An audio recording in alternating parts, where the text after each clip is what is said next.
আসসালামু আলাইকুম রহমতুল্লাহ। ভারত একটু সাময়িক অস্বস্তিতে পড়েছে। সাময়িক অস্বস্তিতে ভারত বেশ একটু পড়েছে, কারণ ভারতের প্রধানমন্ত্রী নরেন্দ্র মোদী আপনারা জানেন উড়ে গিয়েছিল সংযুক্ত আরব আমিরাতে।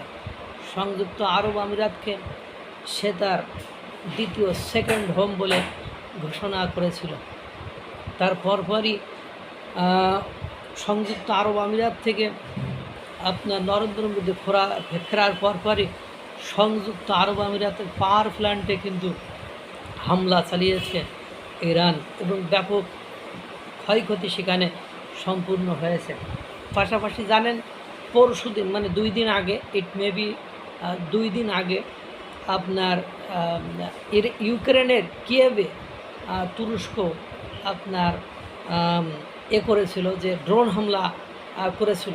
সেই ড্রোন হামলার মানে প্রতিবাদে গতকালকে রাশিয়ার মস্কোতে আপনার গতকালকে পরশুদিন মেবি এটা রাশিয়ার মস্কোতে 1000 ড্রোন হামলা করেছে। তাদের যে ডিফেন্স সিস্টেম তা দিয়ে কিছু রক্ষা করতে পারলেও সর্বশেষ রক্ষা তারা করতে পারে নাই। ফলস্বরূপ ভারতের 2 জন নাগরিক মারা গিয়েছে, আরও 3 জন আহত হয়েছে, আরও ব্যাপক ক্ষয়ক্ষতি রাশিয়াতে সম্পূর্ণ হয়েছে। আপনারা জানেন রাশিয়ার সাথে ভারতের দহরম মহরম সম্পর্ক এবং এত নিষেধাজ্ঞা সত্ত্বেও রাশিয়া থেকে ভারতের তেল কেনা বন্ধ করাতে পারে না মার্কিন যুক্তরাষ্ট্র। এই পরিস্থিতি একেবারে রাশিয়ার এই কঠিন ক্ষতি করে দিয়েছে। এরপরও ভারত বলছে আমরা রাশিয়া থেকে তেল কিনবই। ডোনাল্ড ট্রাম্পের নিষেধাজ্ঞা কোনো মানে তোয়াক্কা না করে তারা এই সিদ্ধান্তে অনড় এবং অটল। যদিও আপনারা জানেন যে রাশিয়ার অর্থনীতি যখনই ভেঙে যাওয়ার ভেতরে পড়তে থাকে বা বিপদগ্রস্ততার ভেতরে পড়ে, তখনই ত্রতার হাত দিয়ে আপনার সাহায্যের হাত দিয়ে ভারত এগিয়ে আসে। এর আগেও যখন রাশিয়ার অর্থনীতি ইউক্রেন সাথে যুদ্ধ করার ফলে ব্যাপক মানে ক্লাবসের মুখে ধ্বংসের মুখে পড়েছিল, তখন রাশিয়া থেকে স্বল্প মূল্যে বা তেল কিনে ডিজেল কিনে তাদের সেই ক্ষতিটা পুষিয়ে দিয়েছিল ভারত একাই। এর মধ্যে দেখেন রাশিয়া থেকে ভারতের তেল কেনার নিষেধাজ্ঞা রয়েছে। এ কারণে ভারতের উপর ডোনাল্ড ট্রাম্প কত দফায় শুল্ক আরোপ করলো, ঔষধের উপর বিভিন্ন পণ্য সামগ্রীর উপর শুল্ক আরোপ করলো, 50, 100 কত কাহিনী করলো, কত কিছু করলো।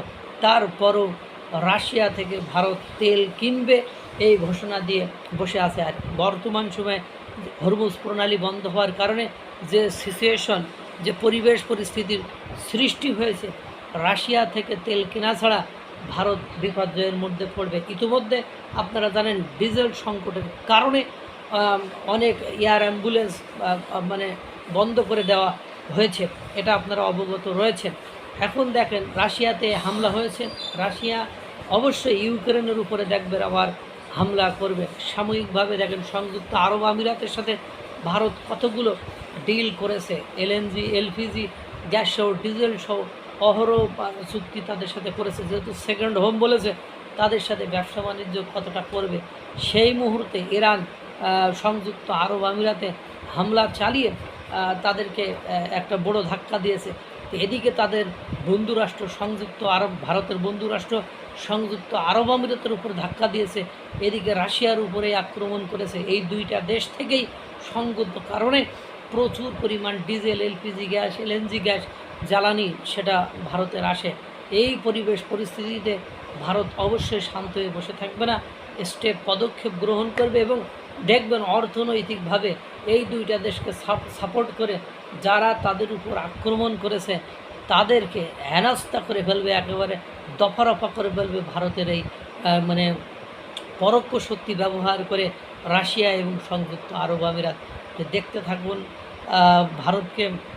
ভারত যদিও সাময়িকভাবে একটু বিব্রতকর পরিস্থিতি আছে, কিন্তু এখান থেকে বের হইতে তাদের বেশি সময় লাগবে না। ডোনাল্ড ট্রাম্প যদিও ভারতকে একটু সাহায্য করার জন্য চেষ্টা করেছে, কিন্তু ভারত খুব গোয়ার টাইপের, একগুয়ে এবং জেদি টাইপের। ওখানে যেখানেই নিষেধ করবে, স্পেসিফিকভাবে বলতে পারি ভারতকে রাশিয়া থেকে তেল কিনতে মানে কোনো ধরনের ডোনাল্ড ট্রাম্পের মানে রাগ রাগ বলেন, ঝুঁকি বলেন, হুমকি বলেন, ধামকি বলেন, থামাতে পারবে না।